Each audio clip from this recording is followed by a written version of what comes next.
welcome back to the greatest show on the face of the earth. You are back again at the LeVar Walker Show podcast. And listen, before I start this up, make sure you get those tickets. I'm going to be live at the New York City Winery in the Loft. You can click that link or scan that QR code or go to LeVarWalker.me to get those tickets, but I'm not going to hold you. Today, we're going to talk about those 83 points, which I think were bogus, and there's an asterisk by those 83 points. I'm just not too sure. You know, the guy had 43 free throws. I'm not, just something's not right. It seemed totally staged, but I got my good friend and sports analyst here for the show, Earl Cofield. He goes by the name of Little Earl. Very, very funny, brother. We about to bring him in here now because we got to get to the bottom of this. And I got Earl here. Earl, can you say something to the people? What's happening, people? I think LeVar's being an old nigga right now, but we're gonna have a conversation about it. Yeah, I mean, this first of all, the league seems to be in peril. The league seems to be in decline. People can't find the games.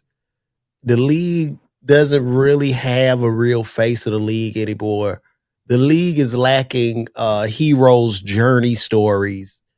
The league now, these kids that are playing in this league just seem to be robots running up and down the Well, court. They just we, shooting we have a perimeter. couple faces LeVar, but the thing about it is that like we're waiting for somebody to make that jump to be the face. So like Wimby's right there, Ant's right there. We're trying to kind of force this SGA situation, but I just don't think the fans love him as much as we might love somebody who's America bred. Wimby's just different because he's an alien, as they call him. But yeah, we're trying, man. We're trying to get a face of the league, man. But I it's just mean, it's a slow pace. Wemby is a genetic freak of nature, He's and a problem. yeah, but I mean, the guy is 14 feet tall. I mean, back in the day, he But would he has be. all the makings to be the face. He could be Wilt of this time. He can. Yeah, he could, but back in the day, he would be. They would put him in a circus for a sideshow. That's all I'm saying. Okay, people need to see a hero they have something in common with. That was one thing about Michael Jordan. The whole hero's journey, getting kicked off the team. Mike was American. He looked like the mechanic down the street. There was a lot there, but this new league, I don't know. And look, we have to jump into the fact here this guy scored 83 points and shot 43 free throws. Is this correct? 43, 36 or 43. I think he went 21 or 41 or something like that. And you consider this 83 points that he made to be valid. I think we've argued, a lot of spaces have argued about it being unethical. Here's my problem with the unethicalness about it, right?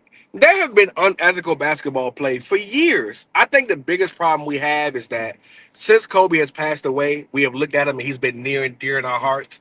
And for somebody like Bam to break the record, it just pisses people off because it's Bam. Like if it's SGA, if Jason Tatum came off that long injury and he dropped 81, if it's Luca, if it's Giannis, if it's one of our favorites, we say, bravo, young man, bravo. But Bam is so like, when we speak back on time, there are records that you might hear about. And when you find out who's who, it's almost like this, Lamar. You ever hear about somebody having some money you didn't know they had?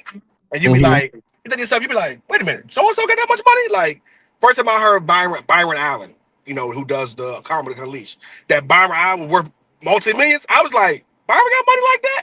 So as history goes on, when we look back and we say, well, Bam Adebayo and Dick Bam had 83. I think that's the problem. I do think that at some point it was unethical, but again, I won't tax him for that. Now, at some point, he goes to free throw line. He's being aggressive. It's the Washington Wizards. They're one of the worst teams in the league. If I'm being honest with you, terrible, very terrible. So him getting the free throws at the beginning was just him being aggressive. He had 45 in the first half. The coach said, "Let's go for it." He had 60 in the third. It's like, all right, man, let's see what we can do. That last about 4 or 5 minutes of basketball, that's where it got kind of nasty. His teammates were fouling the other team to save time on the clock.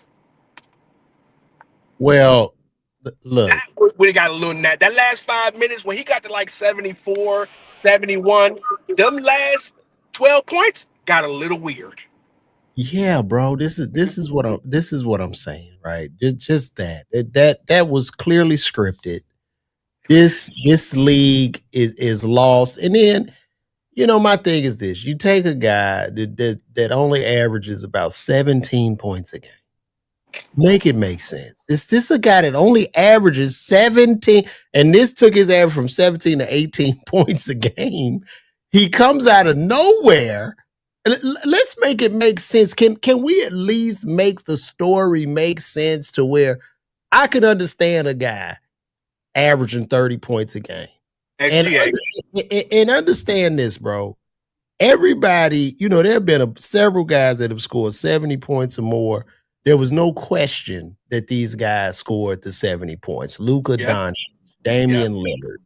So how can y'all jump on people get mad when we raise an eyebrow to this? I will give the guy a good 63 points. And this don't have nothing to do with him surpassing Kobe. Like it is not, it's nothing about Kobe because I'm a Michael Jordan head. So this is just a questionable asterisk mark. It's just what it is. But you gotta understand, LeVar, in order to score 83, the stamina that it's guys that can't go to their local rec league and score 83 on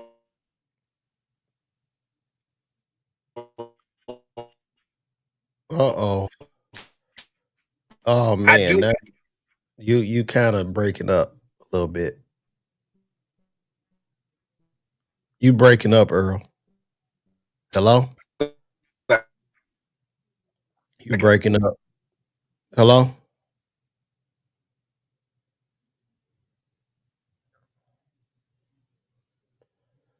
We seem to have lost Earl, and I'm guessing. Wait a minute, he's back. Hold on, let's see. Oh, he's gone again. Uh, as I say, and I'm just gonna stand on that. I don't know what happened to Earl. Unfortunately, he must be in some bad weather or something. But my thing is that it's just an asterisk mark by the points. You can look at it however you want. If you believe that those points were the win, that's cool with me. He is a professional basketball player, and I give him all respect. But there's a point to me, like Earl said in the last parts of the game, that seemed a lot staged. Here comes Earl again. Let's see. Oh, Earl, you need to go home and get on the Wi-Fi, bro. I can't. This is crazy. Let me take him down again. Well, yeah, so it's definitely an asterisk by that. I really don't know. This is a kid from the South Side. What do you say? That's wrong. That man's a professional ball player. He earned the record. Give him his props. Yeah, he earned the record, but I still raise an eyebrow to it. Like, even in the industry, there's a lot of things going on that seem questionable. Let's see if Earl got a stable connection here. Here it comes. Hello? Hello? Oh, no, bro. You cooked. You cooked, bro. Give me a second. Earl, you are cooked, bro. You need to go get some Wi-Fi, man.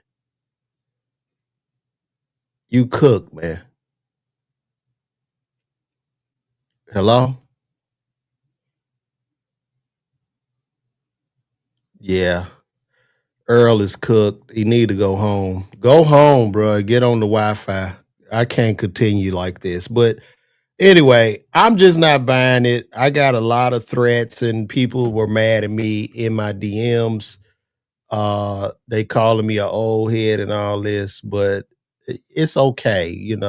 Me myself and lots of other people have raised a harsh eyebrow to this 83 points, and I'm pretty sure it's gonna go down in history, and it just won't be respected. It will not be respected.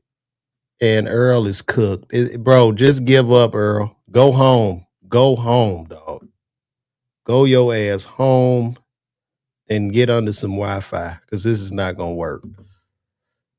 So that's what it is, guys. What's happening? 68th and Ashland. I guess that's somebody from the crib. Shout out to you, bro. But yeah, the NBA seems to be scripted. Nobody's really watching these games, it seems to be headed downhill. The NBA, the product of the NBA, it's just a bad product now at this point. Not to say that these guys aren't talented, that these kids can't play ball, but it's just the way they've changed the nature of the game. They've seemed to take all competitiveness out of the sport. People running by each other, everybody setting up doing perimeter shots. It's pretty much boring. It's like watching robots or watching somebody play 2K, which I believe pretty soon you can't even tell the difference of 2K on the game. That's probably what people will be watching in the future. Just put 2K on the screen and let people play. So, and then that's a great point too. Donatello 9538, the legal betting makes everything look, yeah, it's ridiculous. It's ridiculous. Everybody's running parlays. The league and these sports franchises are in bed with the gambling houses. And it's even dangerous for the players because everybody's betting on every single action you take in the game. People are losing their livelihoods, losing their homes, losing their cars because you didn't score X amount of points. And like I say, like Earl pointed out in the last 5 minutes of that game, who put the parlay on that? Let's go look this guy up. Who put the parlay on this guy making 83 points and how much did they win from this? You know? So that boy say, what's going on with Questlove Wi-Fi? That's hilarious. But yeah, it is questionable to me. I'm gonna stick by that. There will always forever be a eyebrow raised to that. And also too, I had did a post, and in my post, I said we didn't question Spider that plays over there at Cleveland. We didn't question him. We didn't question Luka Doncic, 73 points. We didn't question Damian Lillard's 71 points. And we didn't question the brother that plays for Cleveland, who goes by Spider. We didn't question his 71. Nobody questioned these guys' points. And for you all to just make it seem like nobody wants somebody to pass up Kobe, that is the furthest thing from the truth. We always want to seek out growth in the game, but then you just have to call a spade a spade. And I get this guy scoring maybe up to 60 something points or 70 points, but this 83 is definitely a suspect. It's like 15 attempts to do the between the leg in the dunk contest on our, yeah. Shout out to Pierre Reed. But yeah, man, it's just not, I'm not buying it, guys. I'm not buying it. I don't, I'm not, that's not it. So it's not it. Yeah, it's not it, guys. I'm not hating on Bam, bro. I give him up to 70 points. That 83 is just suspect, bro. Them last points, bro. I give him all the points he earned, my nigga. Like, it's just the last of that, bro. It's so suspect, man. And I'm just not buying it, guys. I apologize if you don't like me. I don't mean to be a hater, but I'm not gonna ever be a hater. But a lot of times people take your assessment of the truth as hate, and that's okay. Yes, it is. If Bam was a solid 25 out of 10 play, okay, but the struggles to get 15 some night. Come on. Come on, Vincent. Tell me that's real. Like, what are y'all talking about, bro? Lack of defensive rule changes make true basketball fans look at current product. Exactly. No defense. It's just not a winning mentality. It's terrible. You know, these kids getting all this money before they lace their shoes up. You just got a bunch of spoiled, rich 8-footers running up and down the court. And it's very, very boring. And that is why everybody's pulling out the game. Earl is trying to come back again, but bro, you're going to have to go somewhere where there's Wi-Fi, Earl. It's just not working. He keeps trying to pop in. We at six. Let's see if this works now. Let's see. Now I'm stationed. We good, right? Connection good. I'm good Bro, now. are you by Starbucks or something? Yeah, I'm all And good, baby. That's why I'm and stationed, baby. I'm all and good. guys, if any of y'all have Earl lives in his car currently. So if you guys, uh, I heard they call me Questlove. yeah, if you guys can go donate to Earl's GoFundMe, we're gonna get him a Starlink. Hey, We're, the we're gonna Questlove we're gonna hilarious. sponsor him a Starlink, so he can go live everywhere while he's Oh my driving. god, that's Oh yeah, hilarious. you could come back and chime in earlier, but as I said, like you said, the last portion of that game seemed to be scripted. Yeah, So it what? was a lot of, like I said, it was a lot of. Listen, when you're, he was forcing the issue at the end. But the thing about Bam is, Michael Beasley said it before. Bam is greater than we think he is. He just plays in that heat system where your man exposure wants him to do a certain thing. He wants him to defend. So he's not allowed to do what he wants to do. I hoping this opens it up now to where it ain't fluky and Bam can average 25, 26 points a game. You know what I mean? I hope it does that. But I ain't gonna lie, I get the understanding of when you at 71, 72, 73, and then y'all start fouling to save clock. But mind you, and like this is the thing you gotta respect though. The Wizards were playing 4-on-1, 5-on-1. I ain't never seen Michael Jordan get 5-on-1. They was not trying to have him be Kobe record. When he was at 81 with a minute left, it took Bam. He had to put extra effort in to get the ball, go to the cup, get fouled, get that 82, 83, and get the record. Again, I think the biggest problem with it is that what happened and how it happened and who it happened with, that's the problem. You might not be mad about Kobe, but a lot of people are. But I do agree with this, LeVar. What the game has become, oh my God. Listen, I watched a couple weeks ago. I watched the Utah Jazz be up by 10. I forgot who they was playing.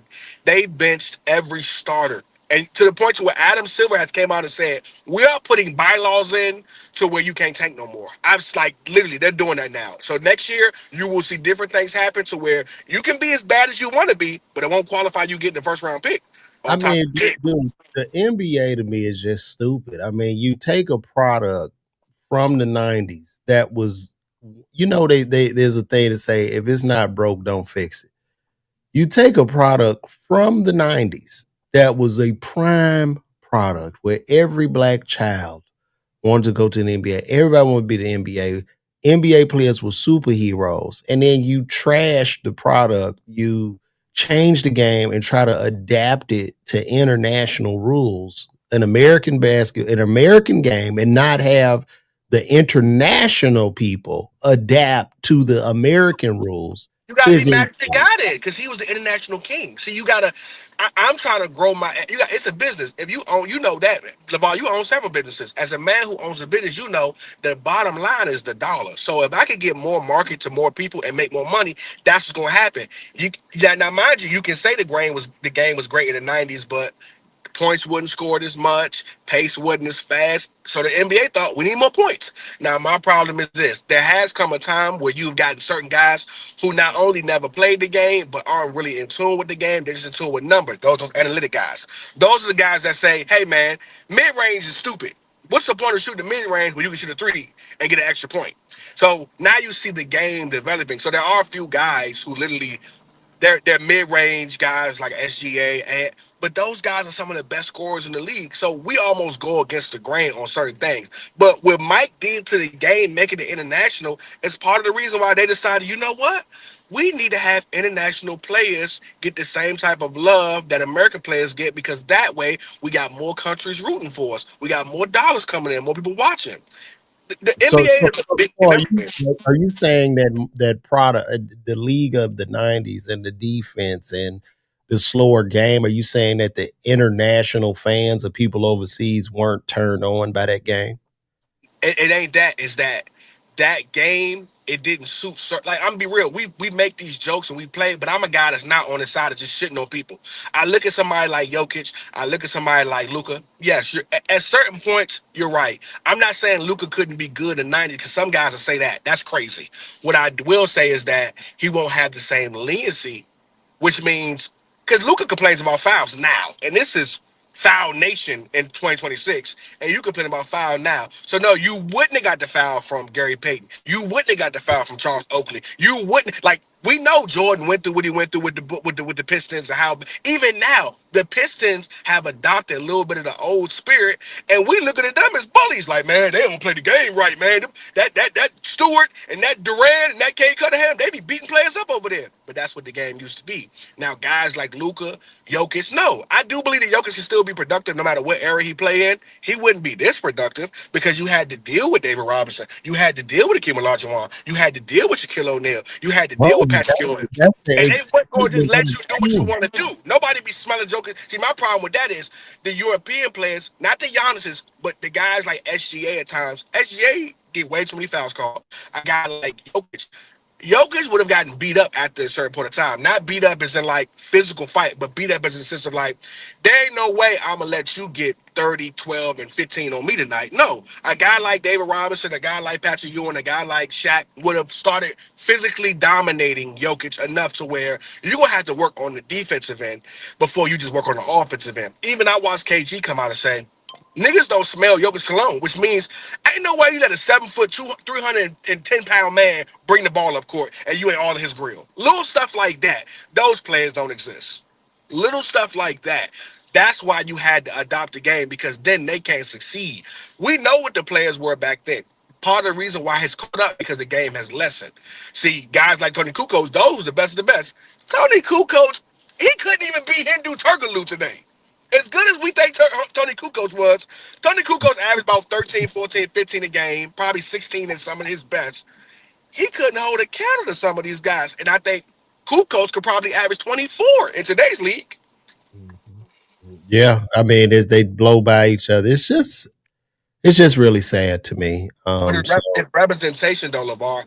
I don't want to. I want to see my guys be the best. That's the thing. Like it's representation. So yes, it's cool if Luka Doncic is averaging 17 points. But if I'm in another country wanting to root for my guy, I want my guy to be a star too. Why can't my guy be a star? your Why my guy, guy? your guy has to earn being a star, Earl. He has to earn it. You can't just. That's the whole purpose of sports and But you're competitiveness. speaking. You're speaking as a fan, LeVar. You're not speaking as a person who is the owner of this league or owner Okay, of this let, league who let, want to make let the me ask you money. something. The number one sport in the world is what? Soccer, right? Soccer's yeah, soccer. So I don't know where soccer was invented, but I don't see soccer. I've never seen soccer try to adapt to American sports or adapt to anything outside of what they do. I just think the league, through greed, through corporate sponsorship, corporate dollars, the league has just lost its way. Who do you think is more? Who do you think is more easier to do? And now, mind you, soccer is very exhausting. Stamina has to be high, but it's much. People don't understand how hard of a sport basketball is, and that's why basketball players can go and be Hall of Famers in other sports. Tony Gonzalez was a basketball player. Tony Gates was a basketball player and was able to become Hall of Famers in football because when you're a basketball player, it's one of the most skilled things you can do. So it's easy to say you're right. Soccer doesn't adapt, but you have to adapt because the average European isn't going to be if he's 7 foot, he ain't going to be also jumping out the gym like that. It just don't happen like that. The They're hard, not genetically made up like that. I believe the hardest sport I had this kind. They say the hardest sport is baseball, but I think the hardest sport is probably hockey. Really? Hockey, bruh. Think about that, man. You out there skating on ice with all that equipment on, and you trying to get this little bitty puck through a goalie. The man is bigger than the goal, right?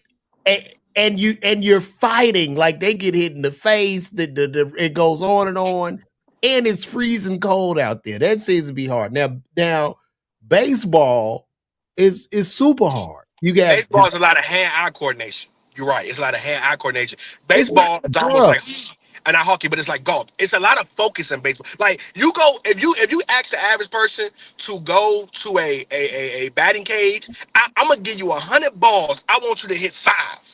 That's hard. Bruh. Like people understand how hard it is for somebody to average 300 in baseball or whatever like that. Like or just be a good hitter to get 60 home runs, 70 home runs. But You understand? You playing just 100 think, games just think that ball is this small, and then and the bat this big.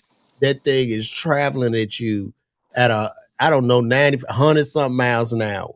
Then you hit it probably, I don't know how many yards in the air. And there's a guy out in the center field looking through the sun to see this little object fall out of the sky. And he Not to catches. mention the guy that's throwing the ball at you, he's throwing in every angle so that you don't hit it. He don't want you to hit the motherfucker, so that goes against you. But the thing about basketball is this: you gotta understand, basketball is one, you have to not only play offense but defense. So basketball is it is a up and down extreme. Like they say, Steph Curry runs like I forgot the number, but it's some crazy amount of mileage in one game. He runs a crazy amount of mileage just by running around. You have to not only be, and when you're a star player, you have to be defense and offense. So that means I have to come down court with a possession, 24 seconds on the clock.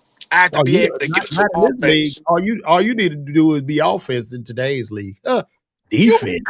but the best of the best do both.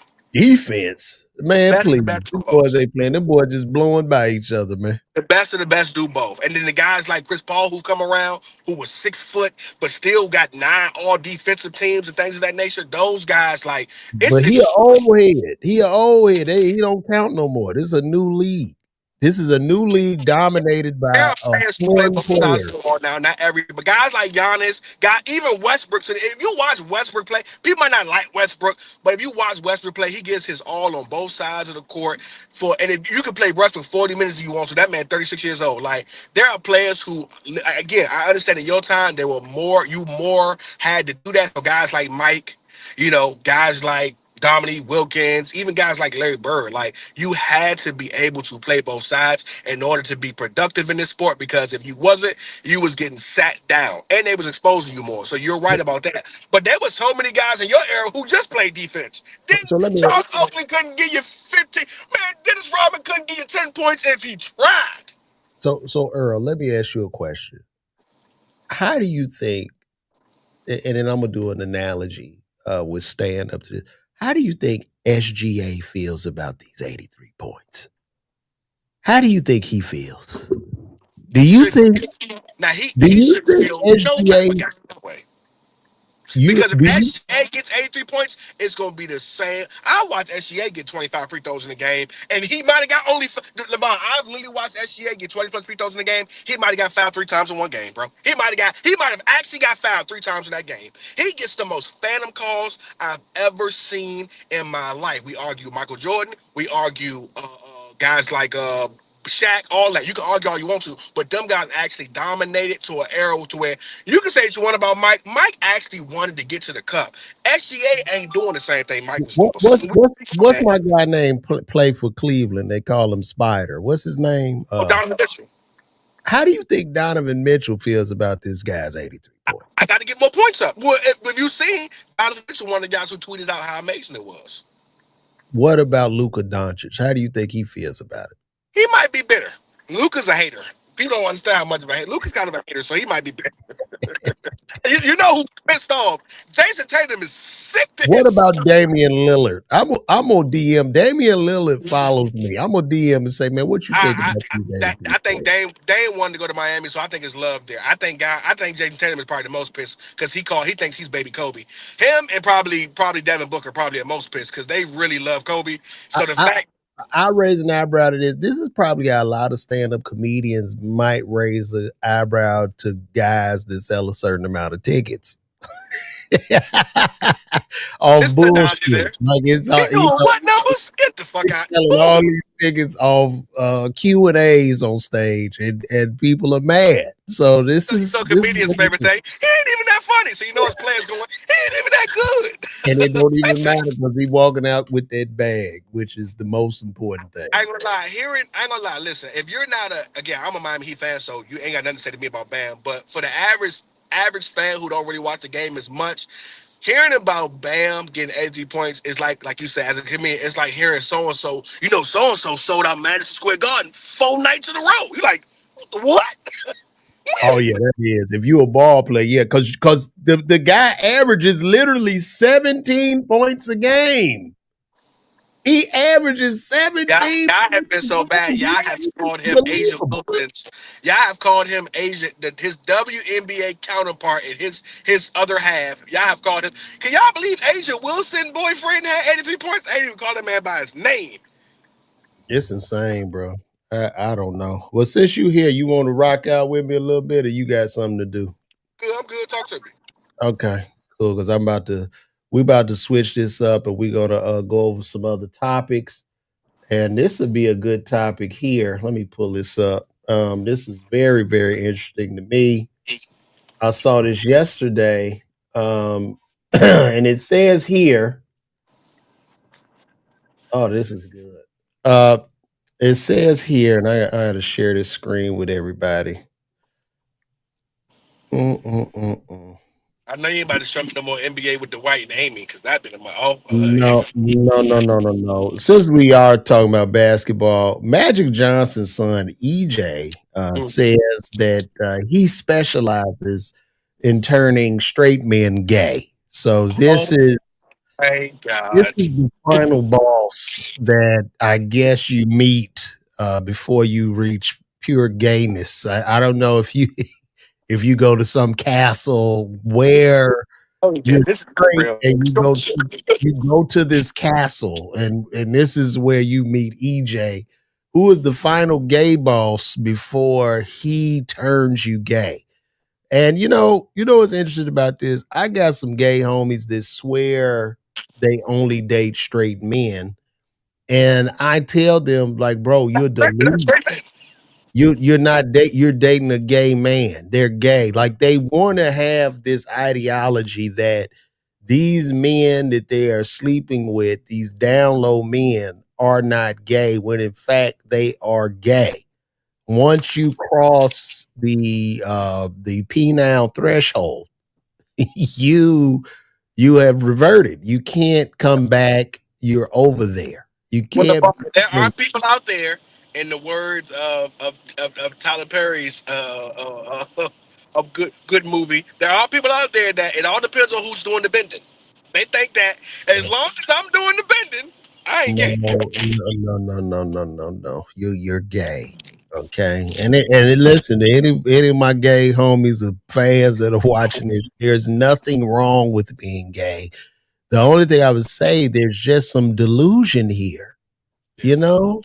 You can't call yourself You if can't go lay with a man and because you are ashamed of yourself, you laying with them, and you go, I ain't gay, right? They getting up, I ain't gay. You're gay, and it's okay. he, they did. You know how you know that old word. I don't know. This YouTube, but like you live. They took my dick. Yeah, I don't know what you're talking about. Yeah, like you're gay, and it's okay. Like we Well, have in to. the black community, there's no such thing as bi. In the older black community, ain't no such thing as bi. If I once don't. you lay I down with a don't. man, you lay You down with. know. Even when it comes to bisexuality, right?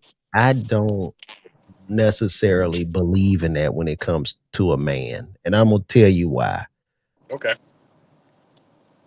I think like a lot of men, are ashamed to be gay, right? A lot of them take shame in that for whatever reason. And I'm not saying you should be ashamed gay. I'm not, I got love for all my gay brothers and sisters out there. Absolutely. One of my favorite family members is gay. But Great time. but I think with that fight of I don't really like myself, you know, I, you know, I'm going to say I'm bi, but you're really just gay.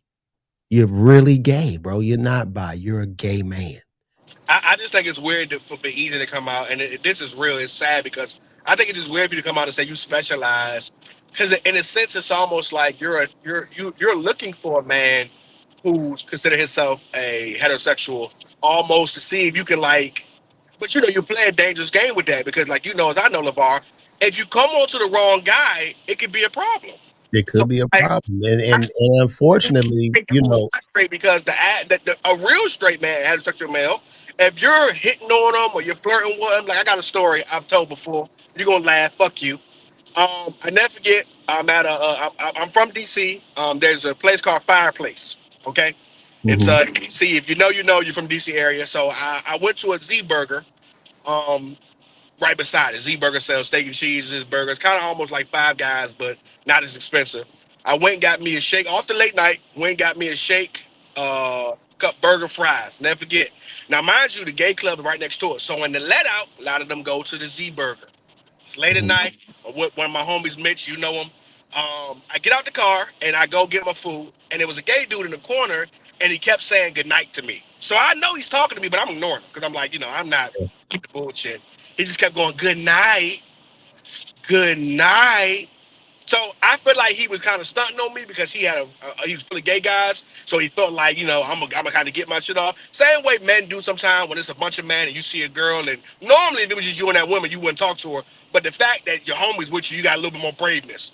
So finally, as I'm walking out, he goes, "I said good night." So I kind of spazzed on him. I said, "Hey man, I heard you the first time, man. Stop fucking playing me before we have a problem." And he did. He went, "Ooh, I like him spicy." Oh, Do nothing about it, Lamar. I couldn't do anything, right? you can't do that. Yeah, because as soon as you would have hit him, you're going to jail. That's a hate crime. You're going to jail. Now, When he told me, "Ooh, I like him spicy," I was like, "Yep, that's it. You got me beat."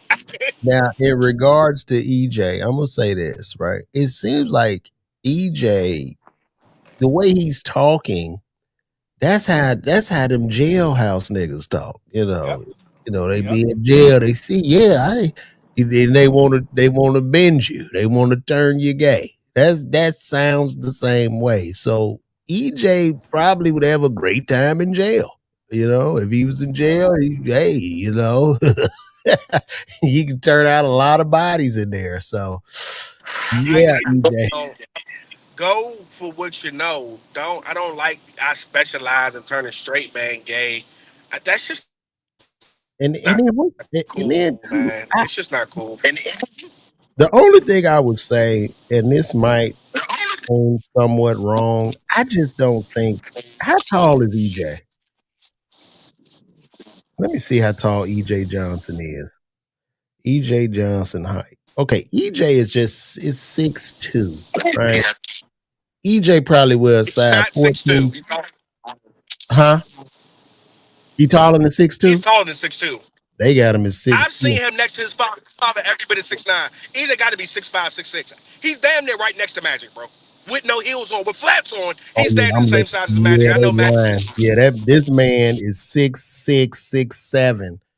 And I'm gonna say You this. got it. I Magic, think I Magic with think Magic together.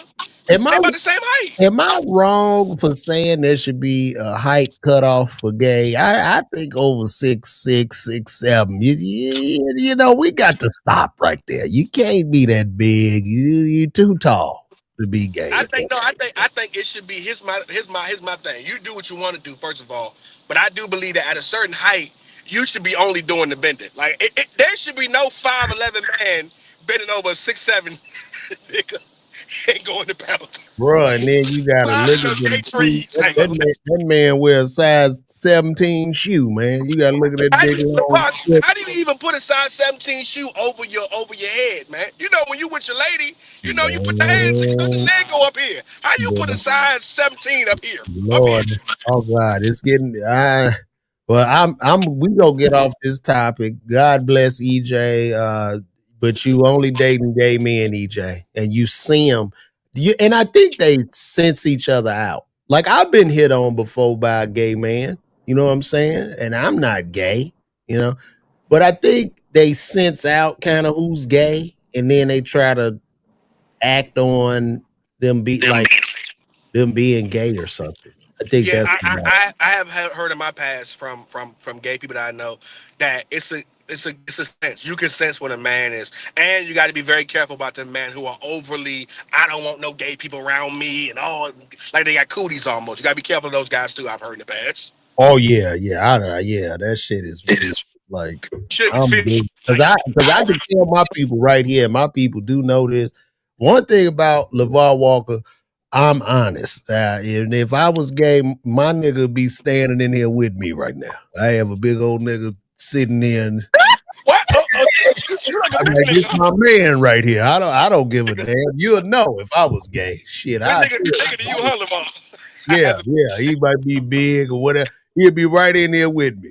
So, it's what it is. But I heard that LeVar said if he was gay, he don't want no short king. and I'm only going off of that because I guess that's what women like. They want a big old nigga. You know what Strong, I mean? They strong like man. and dude, you know what's so funny? I be following the dude King 6'8", you know what I mean? Because he get all the O's.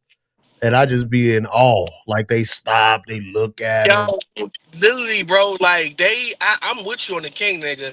I have never, like, bro. I just don't know what that life look like, bro. Like, Yeah, even, bro. you could be as handsome as you want to be at 5'10", but something about this 6'8", like they be stopping, and I've never seen so many. Like literally, we Like, live different worlds.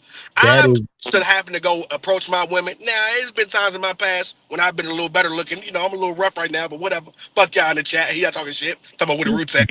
But I approach time to time. But to live in a world where 75, 80% of the time you ain't even got to do nothing, here they come to you. But I have no idea what that world looks like. bro. And then what pisses me off about this guy, and look, it ain't no, I just get jealous because I always It's legit envy of like, let, damn, let brother. me tell you something. King 6'8" is like, how you get a new shirt or a new sweater? And you look in the mirror like, oh, I'm about to kill him tonight. And in your mind, when you look in that mirror, you're like, boy, when I go out, they go. That's how you feel it. That pretense is how his life is. He got the new shirt on or the sweater, and the women just come on to the guy. But the only gripe I have with this guy is he talks about, yo, King, yo, it's not about your height. It's about your Man, aura, King. It's about your shut up. aura. King. I'm like, bro, you don't even speak to these hoes. Not a bad looking guy. I know a lot of women think he's handsome. If you was 5'9", 5'10", brother, stop it, brother. Because you know what's so crazy? When you tall like that, LeVar, you ain't even got to be famous. I could be Usher in the club. A nigga 6'8" walk by, a woman gonna be like, oh, who that? Just Bruh, come on, man. At my height, and this is why guys 5'8", 5'9", 5'10" are entertainers because you have to do so much extra to peacock You for know the woman to how see talented you you. got to You be have to at be 5'9", loud. You have to be, 5'10"? huh? You know how talented you got to be at 5'8", 5'9", 5'10" to get the same looks a nigga who's 6'8" and don't do nothing Bruh, get? it's a rough life. You have to go in front of That's people and Fox. strangers and tap dance like a big old nigga, like them 6'10" niggas. They don't. They don't even have to have jobs. They take care of these. They can lay up on a woman. Bruh, listen, I got to tap dance. I got to juggle. I got to be charming, You can do opera. entertaining. I gotta be dancing and shit all the time. This is hard. This is a hard life at this height. I'm telling you, man. So That'd be so good. he needs to You know, stop. when you went to school, I went to school with certain ball players who was 6'5", 6'6". And look, LeVar, I'm gonna be honest with you. Some of these niggas be ugly. I ain't gonna lie. Some of these NBA niggas be. I heard Matumbo used to knock him down. Matumbo been an ugly nigga my whole life. Matumbo Bruh, has been ugly my whole life. Rest in peace to Matumbo. I don't care what you say. He was an ugly nigga. Okay, he was a weird looking nigga. He had a real groggy voice, but he was also 7'1". Okay, and I wow. heard he the homes. Okay, But if we think about this, right? If we associate height to sexual attractiveness in females, dude, what does the dwarf have to do? The little person. If you a little person, bro, that has to be a very, very rough life. As a you know what's so funny? How often do you see? I've seen the tall dude date the really short girl. Shit, Glorilla's about 5'2", 5'3". I met her in person. She's little. She's about 5'2", 5'3". I've seen Brandon Ingram since high school. He went to Kingston. He's every bit of 6'10", 6'9", 6'10". The thing, bro. or see the guy date the actual little person who's not just like a girl who's short, but the actual little person. You'll see a dude 6'5" date an actual little person, have a baby with an actual little person. How often do you see the 5'8" girl date the little person guy? Doesn't really happen.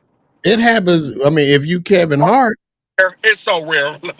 if you Kevin Hart, it hold on. Don't make me laugh. Don't do this, Var. Var. Horns on. Kevin Hart, that Kevin Hart did the host Oscars and Emmys and BET Awards. Kevin Hart had movies and millions and millions of Bro, dollars. do you see the level you gotta be at that height? You know what I'm saying? That's insane. I heard somewhere Cosnet said he up to make about 35, 40 million a year. Cosnet every bit of 5'2". That's what you got to And, do. and, and, That the and pocket better be tall. yeah, and see, being like me, I consider myself uh, a tall, short man and a short, tall man. That's a rocky, rough place to be in. Okay, all right, I'm and different on my stepmother side, who's like I don't call her step. I'm just differentiating. On my stepmother side, they all little people over there. They small as hell. My brother's like 5'5". My stepmom's like she thinks she's 5'2", but she ain't been 5'2" for about 20 years. and, She about 4'11". So on her side, I'm tall. I'm 5'9". I'm over there. I'm towering over them.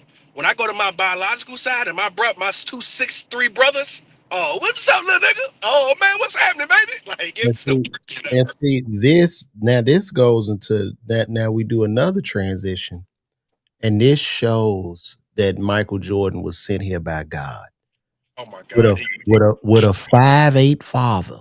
Well, no, a 5'9". I think his daddy might have been 5'6", 5'7". He was like, yeah, he's 5'8", something like that. Because his Yeah, brother was Marcus, or whatever his name is. His brother 5'8". was 5'6". His mama 5'5". Everybody in Jordan's family is 5'9". Literally. Nobody over 5'9". And these are both of his biological parents, Yeah. meaning this man growing to be 6'6" was a genetic freak of nature. And he was He ordained go by from like God. 5'9" and feel like a summer. Yeah, he said he would just get on the swings and stretch himself. Like he would just Oh, hang on the he would hang on the park on the thing, just hang and try to stretch himself out. But the man grew to 6'6".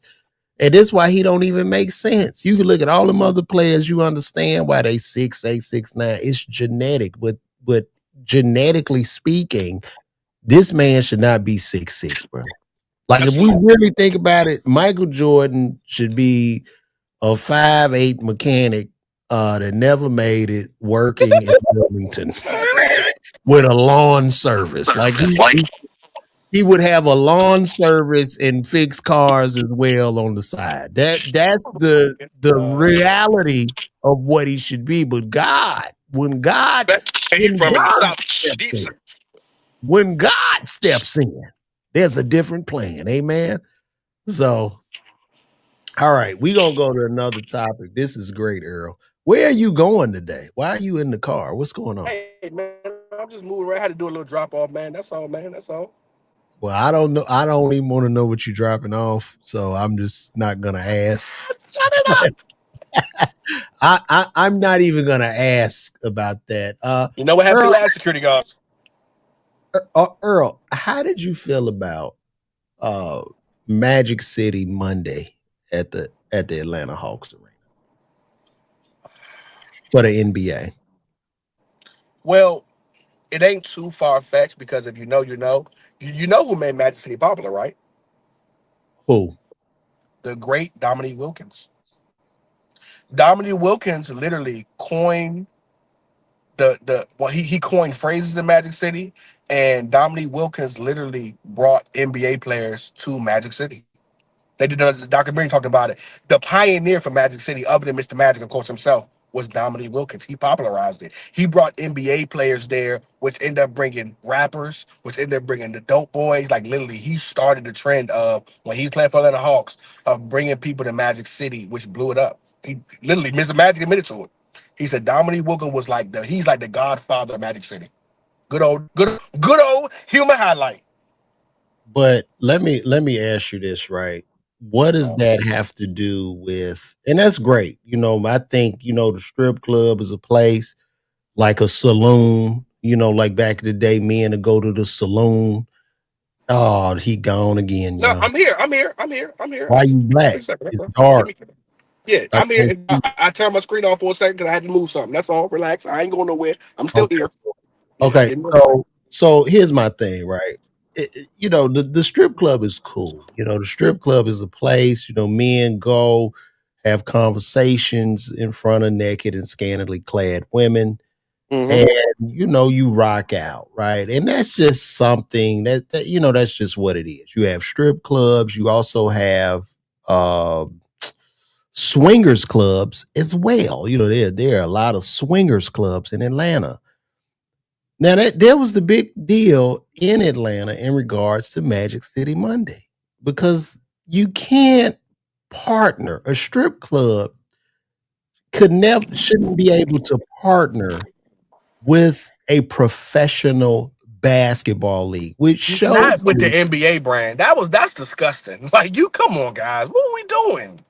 yeah, Not with that the is NBA brand. right. And what's so sad, what's even sadder is there are a lot of guys, there are a lot of people that were somehow a lot of people were somehow rooting for this and getting mad because the NBA canceled it. And I'm just like, and I get it. The NBA got to the end of this, they printed up these hoodies and they did all this and they sold all these tickets for this game. And then finally someone had some common sense to say enough, because understandably so, this is targeted to black people.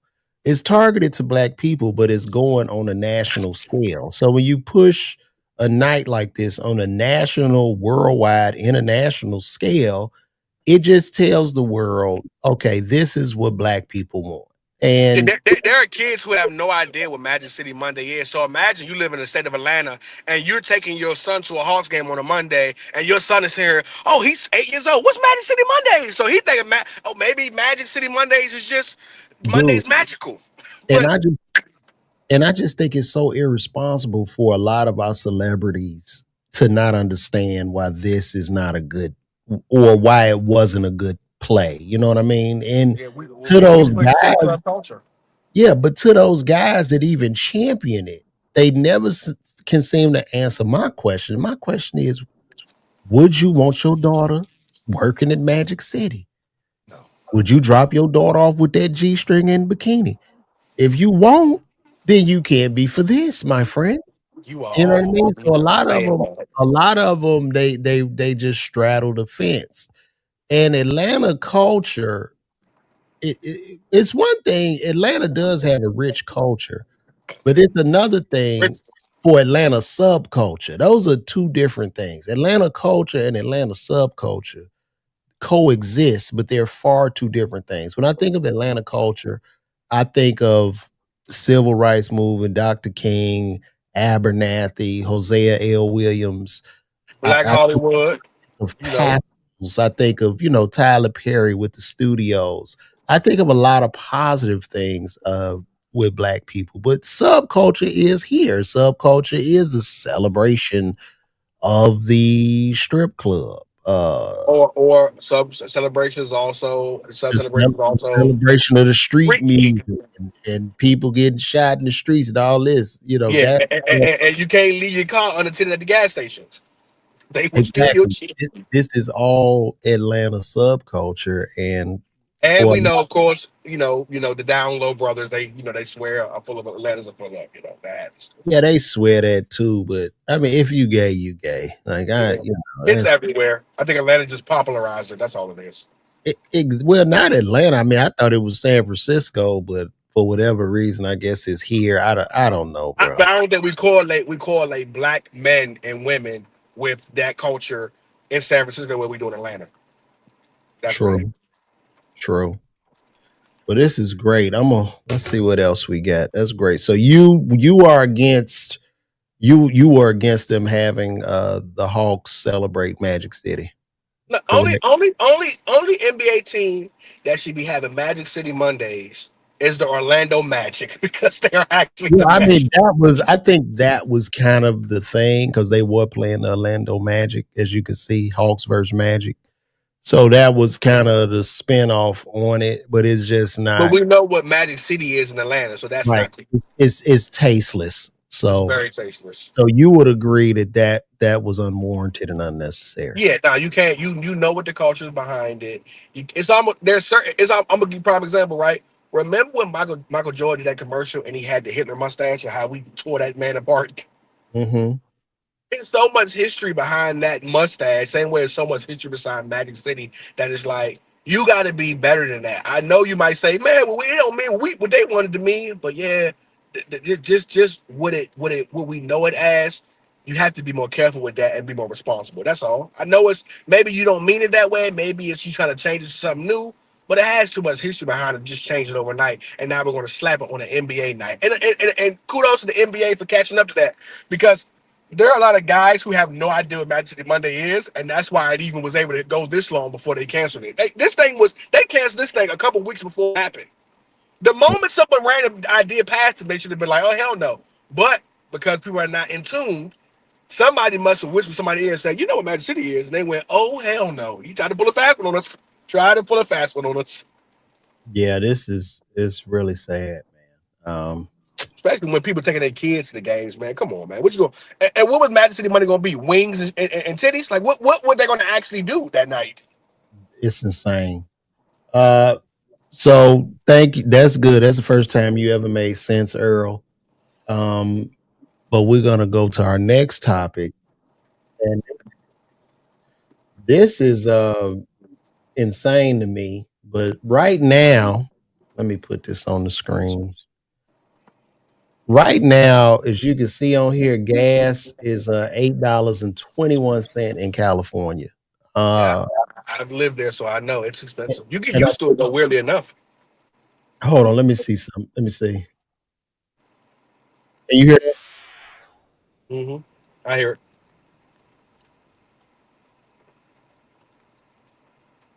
Propane. I don't think. Let me see something. Can you hear me I now, heard. People Earl? out here, they don't even Yeah, I believe can Can it. you hear hear you. me? Yeah, 821. You can hear me? You might as well get you All a right. horse. might as well get you a horse.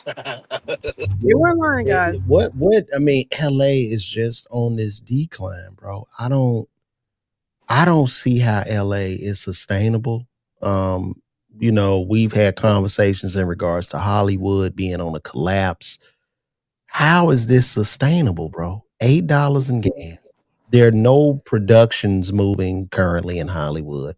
I think there's still the same. That there's still the mystique of Hollywood and what it was and where what it used to be known as. And because that mystique still lives, Hollywood still it still moves on.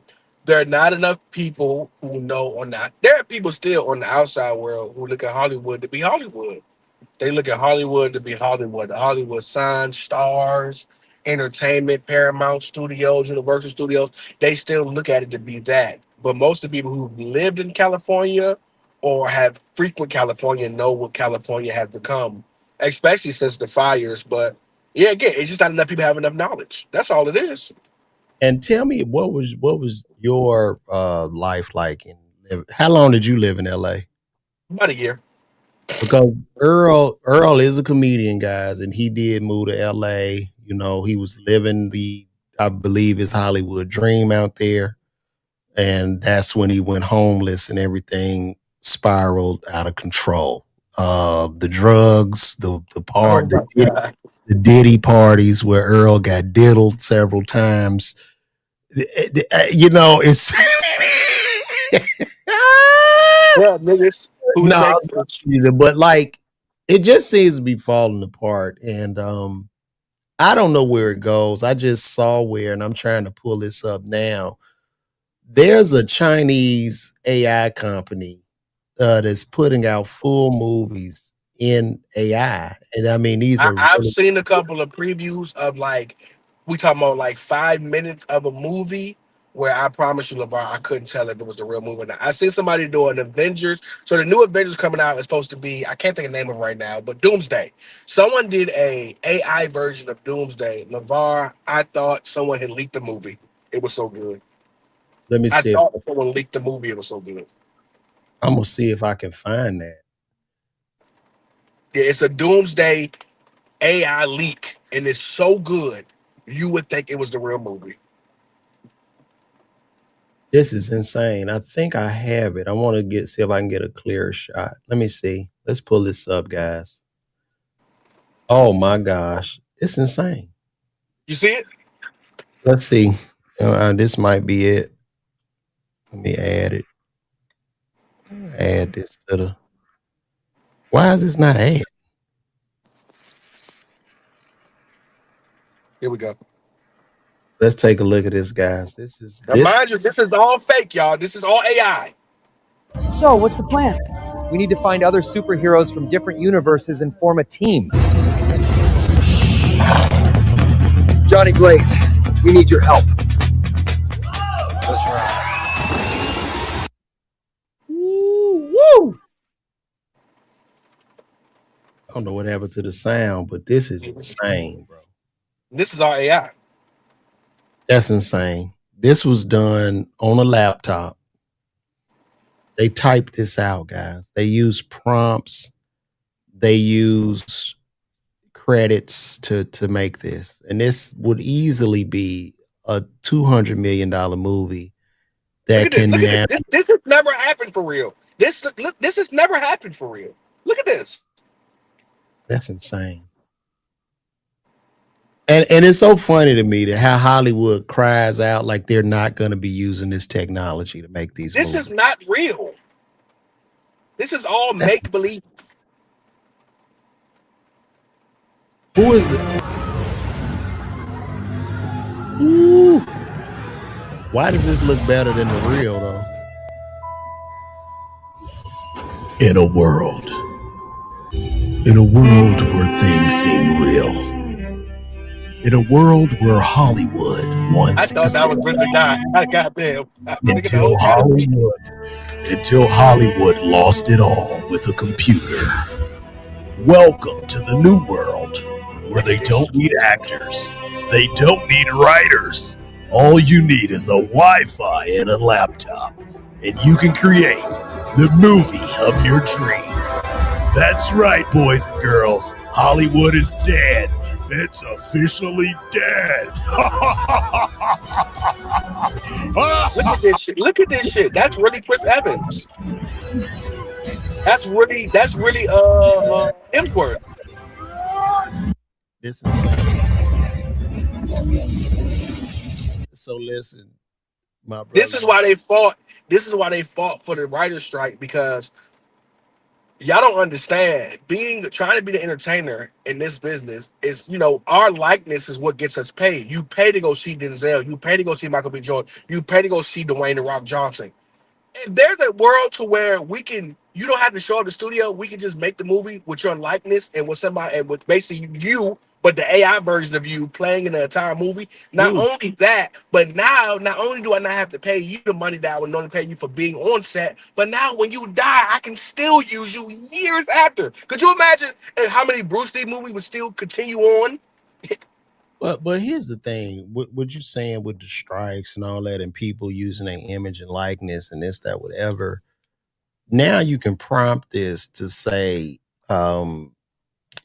create me a character, create me a character, 40 years of age, similar to Denzel Washington with a mixture of Blair Underwood, and it'll generate the character. You put a little Michael B. Jordan inside this guy, and it's You can say, LeVar, you can say, you can give AI a picture of you and say, make me, I am 40, whatever. Make me 25. So make me look younger and make me 6 foot and put me in this movie. And they'll do it for you. absolutely. I've seen it with that Sora stuff. I've seen people make themselves whole NFL careers with that shit. Come on. And then somebody brought up a good point. They're saying that the internet will be so full of AI where people can't determine. It's like that now. We literally call it that. It's gotten so bad. The moment you see something, you have to make sure it's not AI first. Before you believe something, you go, that's AI. Is that AI? Yes, sir, that AI. Literally, we are now in a place to where literally you got to joke about it, but we literally think everything's AI. That's AI.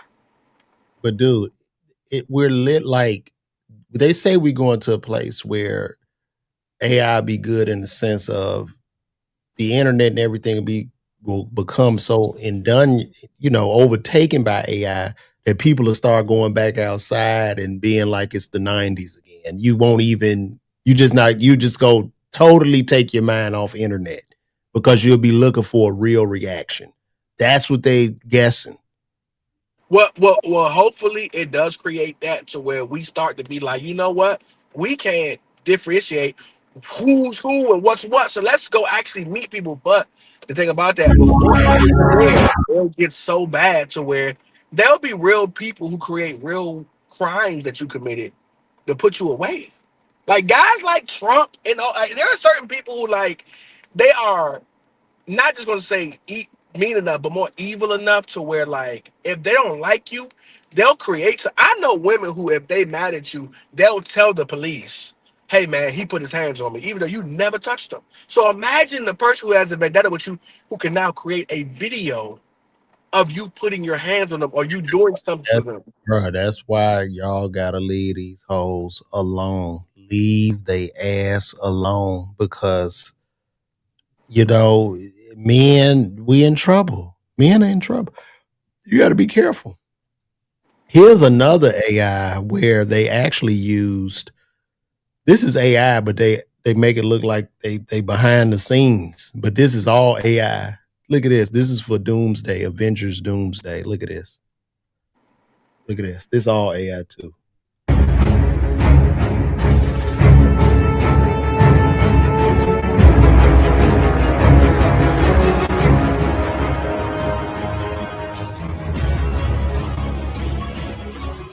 This is all fake.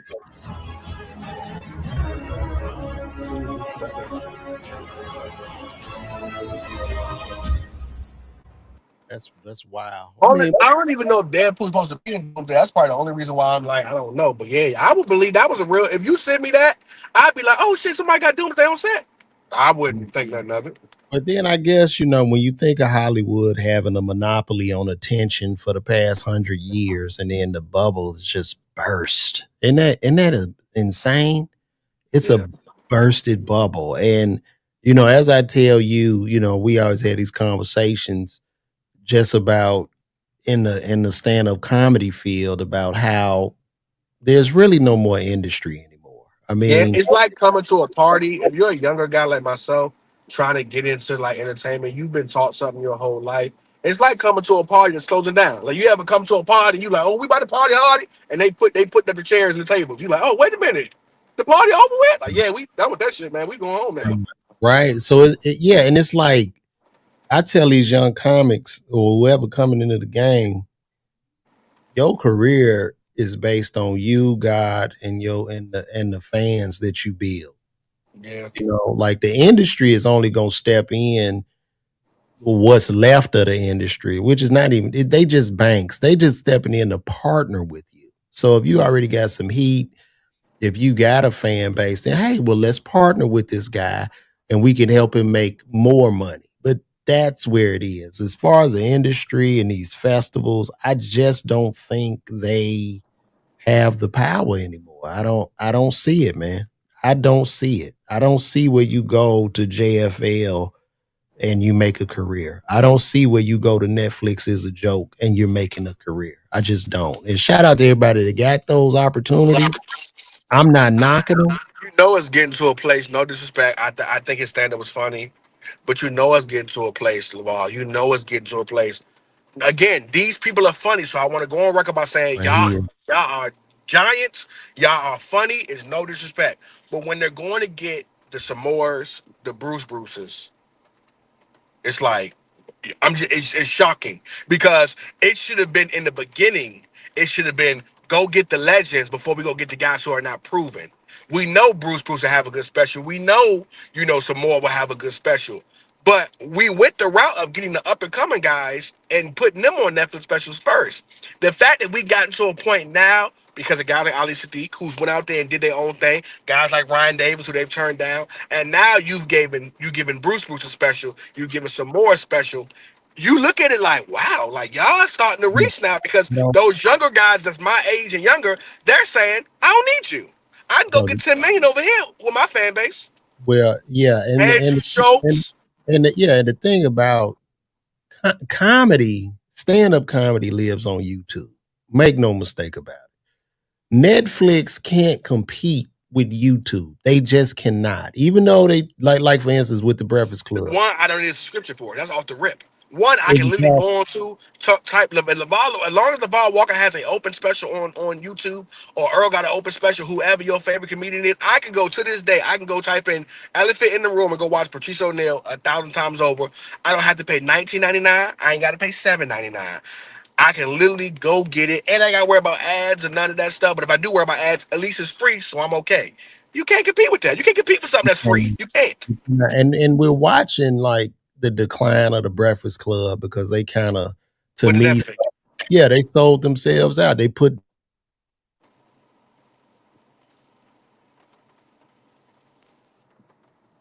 have Netflix, but at the same time, you can't change a 12-year or 15 or 16-year human behavior overnight. It's just not going to work. You see, Justin Larry came out and said that they have it now with their deal with Netflix, where Netflix is basically telling them they can't put full episodes on YouTube anymore. No, it was a bad deal. I knew it was doomed from the start. And I started to say something, but you know how people And just it's hate, you why, know, say what y'all want to say, but it's why the Joe Buttons of the world. As much as people like to play with Joe Budden, he stands tall on being his own person and doing his own thing, because you can't make him do nothing he don't want to do. He got his Patreon, he got his YouTube. You know Netflix. You know Netflix came to him, but he said no, because like you, LeVar, you know, like I know, I need to go over the bylaws and see what's what. Because a lot of time when you sign deals with major companies, they want it to be exclusively over here. You're not going to make money with us. They're going to make money somewhere else too. Hell no. Companies want to be able to, when they get your content, they want to be able to have your content solely. Because if I get your content somewhere else for free, why would I come here? So you had to know there's no way I'm going to be able to watch the Breakfast Club on YouTube for free, but then go pay to watch it on Netflix. So yes, Netflix is going to say, to help our bottom line, we got to make sure we get our money. We can't have you go over here and give it a show free and we paying for it. yeah, and they are losing, you know, a tremendous amount of ground. And it's just sad. And it goes back to, like I say, the human behavior. When I think of Netflix, I think I'm laying in the bed or I'm sitting on my couch or I'm watching a show. And even while I'm watching that show, my attention span is so bad, I'm still scrolling on my phone. I got the show. Netflix at this point is nothing more than background music or background noise in everybody's home. Now, You got it. You don't want to let your subscription go, sometimes I lock in. bruh. If it's How much? good, Like how I do it all the often? time. How often? Out of 100 times you turn on Netflix, how often do you lock in? It got to be something really good.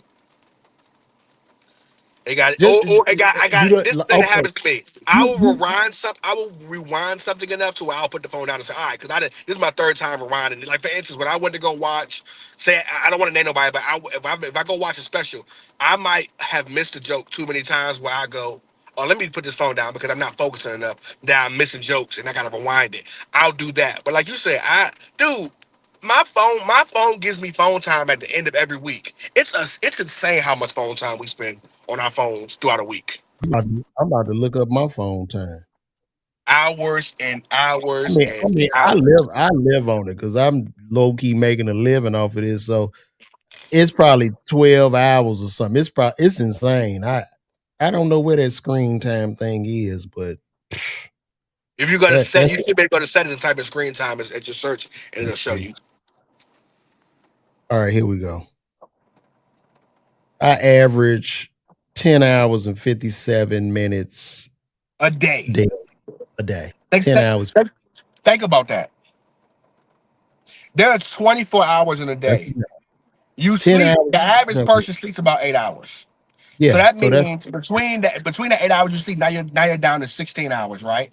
Those other 6 hours you might be, those are times when you might be with your loved one or you might be out and about, so you're not really into your phone as much. But you leave yourself 6 hours in a 24-hour day of doing other stuff. because of how much phone time you have. That's insane when you think about it. I know mine probably more than that. Mine probably like 13. Bro, we cook. I mean, but like I say, with the Breakfast Club, it's like I don't even see them. So I guess after this contract expires and they got all that money, so how long do you think this contract is?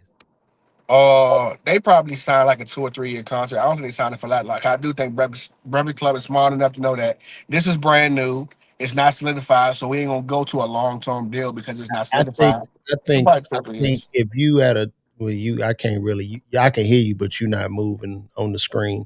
But if you on Netflix that long or you abandoning your base for 3 years, I wonder how difficult will it be for them to come back. And it just seems like the competition will increase so big that there'll be a new Breakfast Club that's going to emerge probably in the next 5 months. It's just going to take their steam. What we don't speak on neither is that as the audience gets older and the new audience gets younger, them younger. My nephew don't want to see Charlamagne and DJ Envy. No, they would much rather see somebody younger and more They in want tune to with. see they watch academics. That's their Breakfast Yeah, Club. why would I go watch? No, if I want to get my everyday news, or I might just watch somebody who's funner, like Joe Budden or one of these newer guys coming up. But if I'm 20 years old, 19 years old, but I don't care about you. They try to get Justin Larry and stuff like that, which is cool. But like, if I'm young, LeVar, what the fuck I want to do with Breakfast Club? I don't. These old good guys. Yeah, I just don't see them as they're losing this fan base. I can't. I don't want them to lose. I like the Breakfast Club. I think it's a great platform, but I think it's just going to be very, very hard to gain that footing And back, bro. a lot of it has had to been a money play because most of us do that because it's a money play. We give you a certain amount of money, you throw it our way, we try it out, and then we see it ain't what we thought it was. Grass ain't green on the other side, as they say, and now we have to go back to what we know. Guys like Charlemagne, Charlemagne has his own entity, but there are people like, I don't know them exactly, but Envy and Jesse Larry and them, they're getting a good amount of money from Breakfast Club, as Charlamagne probably is too. But we know Charlamagne has made his money outside of Breakfast Club too, because he's built himself a brand and an entity. You know what I mean? So I look at it like, as much as you want to like say you would think that what they built they would keep. When that money get thrown at you, man, and sometimes you see the writing on the wall, as we always talk about, way before. So at this point, you're just getting the last couple bags you can get before it's obsolete. Yeah, it's changed. Yeah, Breakfast bro. Club used to be like, I knew when a guest was coming I, on. I Like that think was I go think to. the new wave. I don't. I think now when I think of stand up, everybody doing stand up, going hard with the stand up, especially my generation. And then we just watched it. It was almost like a switch flipped in 2014 where content creators like took over stand up comedy.